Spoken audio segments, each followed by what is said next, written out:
So we're good to go? Yeah. Wonderful. All right. Welcome everyone to this, I guess it's Star Wars Day, Rural Initiatives and Planning Advisory Committee meeting. We have an agenda before us. Is everyone satisfied with that agenda? And if so, would I entertain a motion to approve the agenda? Tom moves. Sally seconds. Catherine, are you calling the vote? Yes, thank you, Mr. Chair. Warden Marks, Yes. Councillor Martin, Yes. Councillor Giguere, Yes.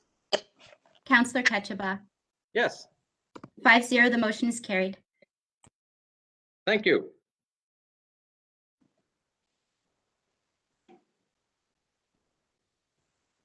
I only see 4. 1, 2, 3. You are correct. I guess I could go back to school for some math lessons. 4-0, Okay. the motion is carried. Thank you. Appreciate that. I didn't catch that. Yep.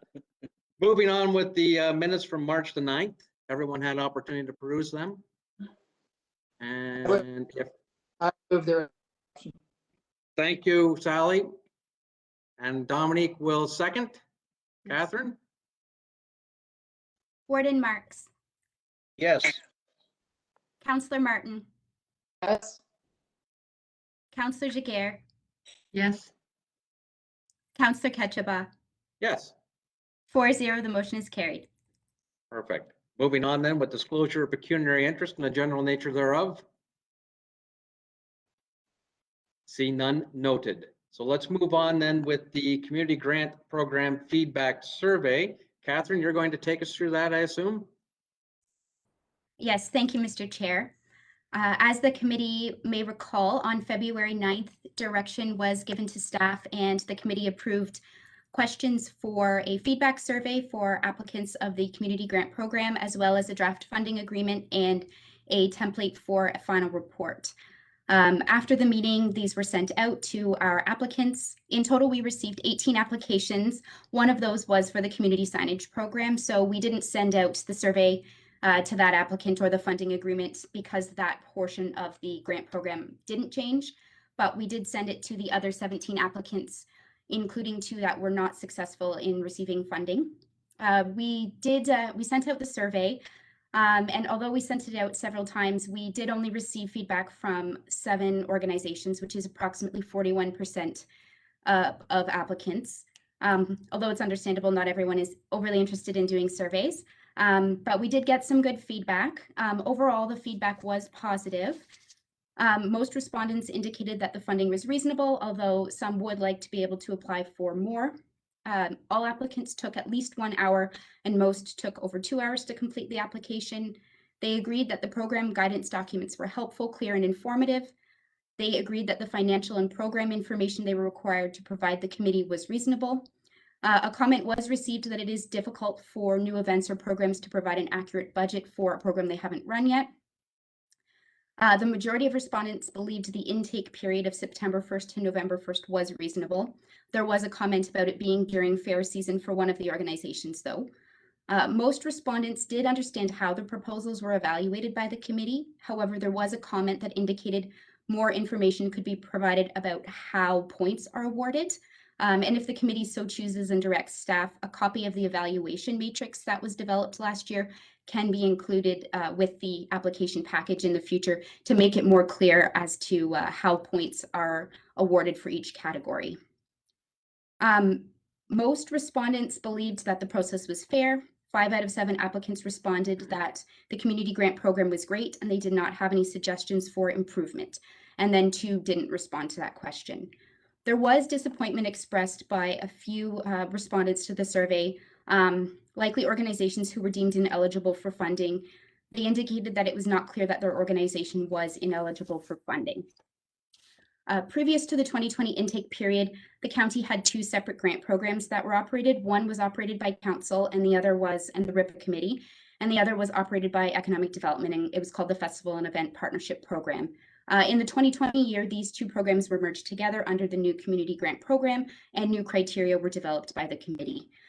So perhaps some of the eligibility confusion was around the fact that the previous festival and event partnership program did not exclude municipal organizations or fundraising activities from their criteria, whereas the community grant program does exclude those. So although it was in the application package, there was possibly some confusion as a holdover from past experiences with organizations who have applied under the previous grant program.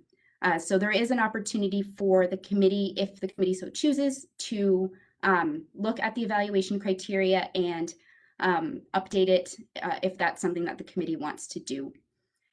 In terms of the funding agreement, it was quite a substantial agreement for organizations, considering that they had not been required to fill one out in the past. However, over the course of April and May, I fielded many calls from organizations helping them to fill it out, and everyone was satisfied with the process in the end. And I think it's understandable that the first year they're going to have some questions, but I think moving forward, they'll understand the process a bit more. And Carolyn and I have looked at the application, and there are a few spots where not the actual content of what the organization is being asked to agree to, but perhaps the way that the form is laid out, that could be laid out in a little bit more of a clear fashion. For example, there's a section that says funding period, and then it's blank for them to fill in. Well, the funding period is the fiscal year. So if we just fill that out for them in the first place, or perhaps eliminate that line, I think that would be a lot more clear. And I think questions were very similar to that. It wasn't about what they were required to agree to, but where they needed to put their signature and that sort of thing. So for next year's rollout, we will be doing slight adjustments to that form just to make it a little bit more user-friendly. But overall, people were pleased with the process. Additionally, although final reports are not due until November or 60 days after the organization has finished their event, the applicants were very pleased with having an actual template for a final report. In the past, we've required a final report, but we haven't really provided a great detail of guidance as to what they needed to include. And we did field calls from people on a regular basis asking what they needed to include in their final report. So people are very pleased to have this template now that they can just very quickly fill out when their event is done and submit it. And I think it will be, in terms of administrative processes, a lot easier for staff and for the committee to determine whether the funds have been spent in the way that they were promised.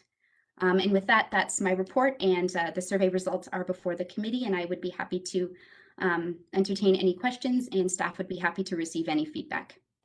Thank you. Well, thank you for that report, Carolyn or Catherine. Certainly appreciate it. Does anyone have any questions for Catherine on this, or even on the survey results themselves?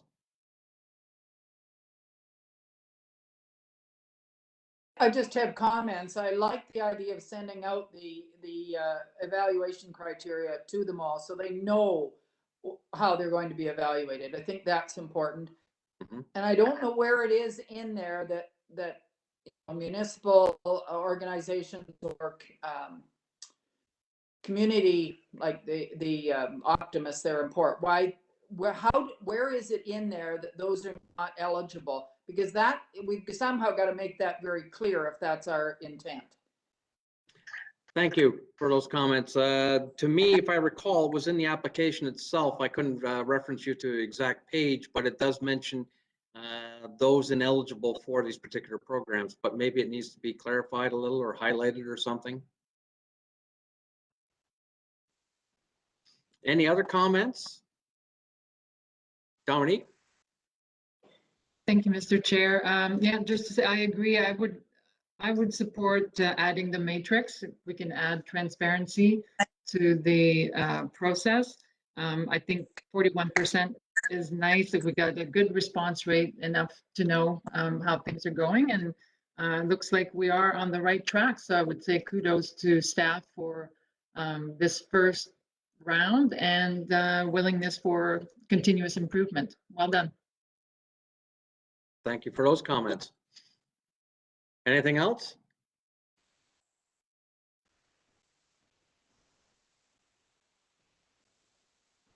Does staff have anything they wish to add, or are we all good?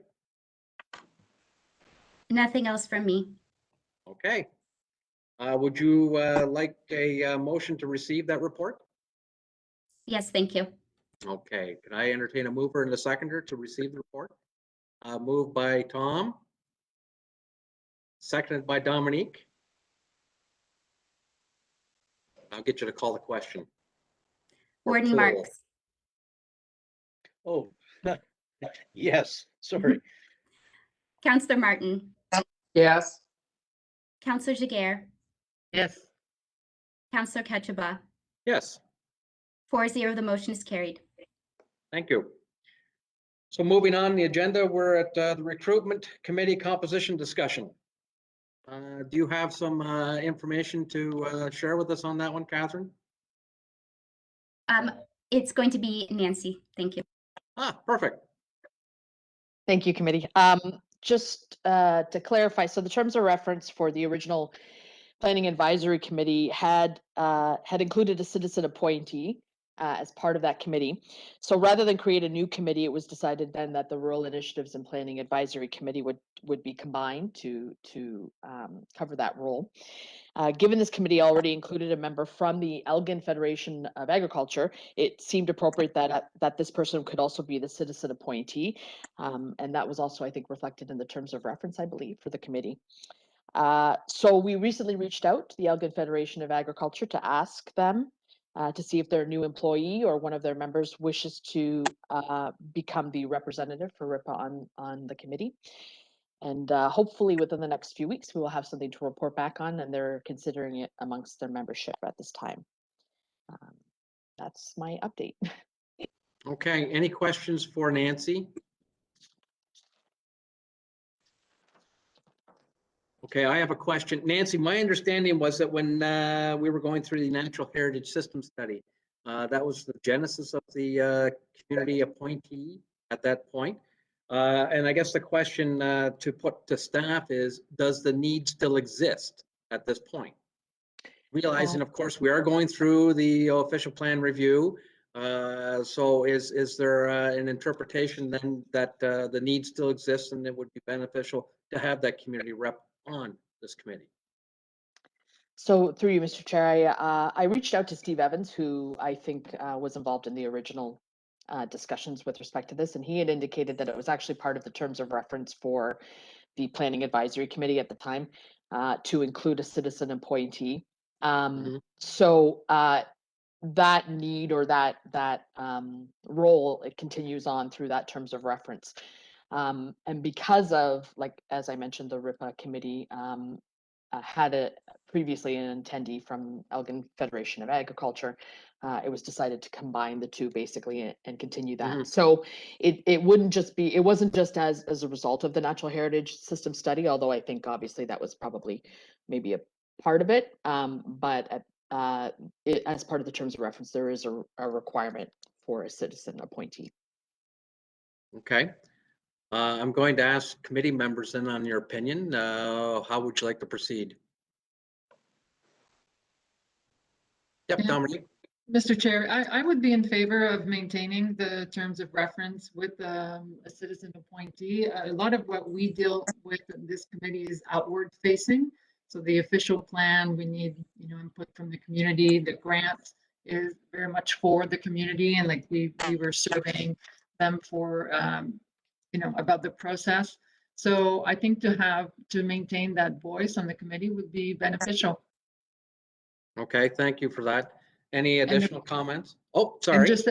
And just a quick follow-up that I don't mind almost giving Elgin Federation first right of refusal, but by all means, if it doesn't align with their availability at this time or their role, then we can certainly open it up to the rest of the community. Okay, thank you for that. If I can throw a question at you and see what you think about this. My understanding is that if we went back and strictly looked at the terms of reference, obviously it states that the committee or the community appointee is to be a non-voting member. We didn't necessarily observe that this last term, but does your opinion still carry the same weight, considering that this would just be looking for communal advice rather than them actually having any decision on the committee? Of course, decisions of the committee then go to council for endorsement. So yeah, I would maintain the position even as a non-voting member. I think it's beneficial. All right. Sally, do you have a comment? Yeah, Please. just one thought, Ed. We have more than one agricultural federation group in Elgin, so I didn't know if we should be also approaching them just in case. I don't know, or would that just complicate things?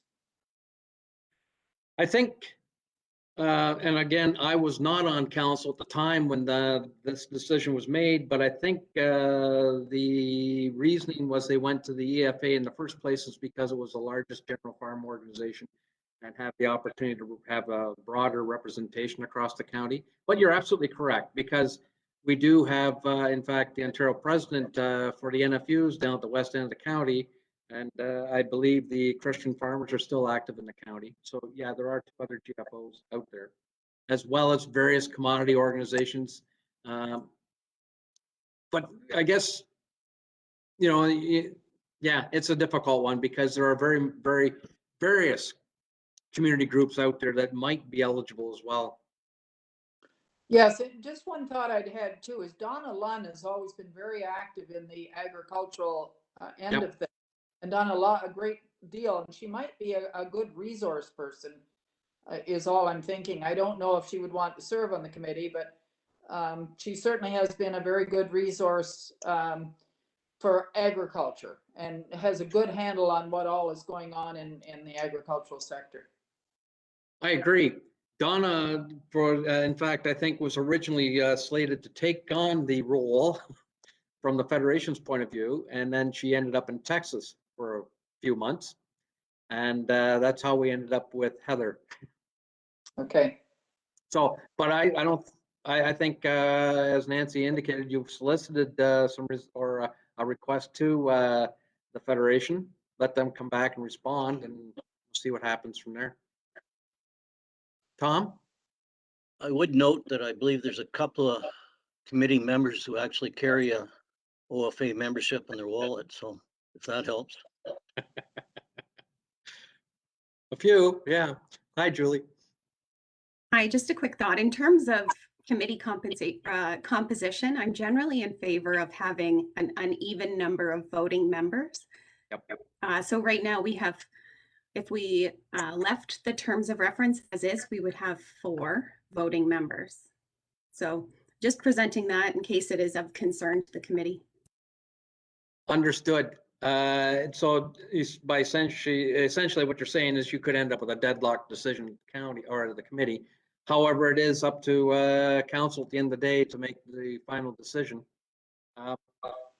From my perspective, I would say that if you have a committee so divided, it would be dangerous to put a decision forward one way or the other.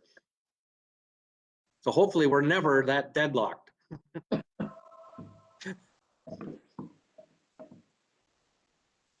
Okay, so what's the committee want to do? Do you want to wait and see if we get a response back from the Federation then? That just makes sense, yes. Okay. Do you need any, do you need us to receive that report, Catherine? Yes, please. Okay. If there are no further questions or comments regarding the recruitment discussion, then I'd entertain a mover and a seconder to receive the report. I will move. Thank you, Sally. Seconder, please. I'll second. Second, thank you. Mr. Warden, Yes. Councillor Martin, Yes. Councillor Giguere, Yes. Councillor Ketchaba. Yes, 4-0, the motion is carried. thank you. Moving on the agenda, is there any correspondence to deal with today? Thank you. Do we have a proposed date for the next meeting?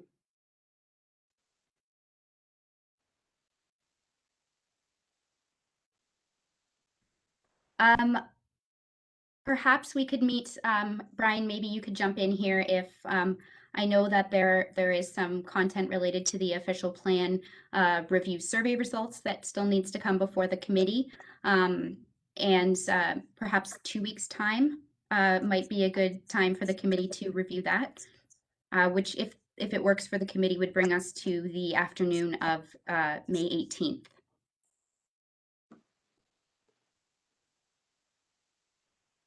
Does everyone have that date available? I do. So far,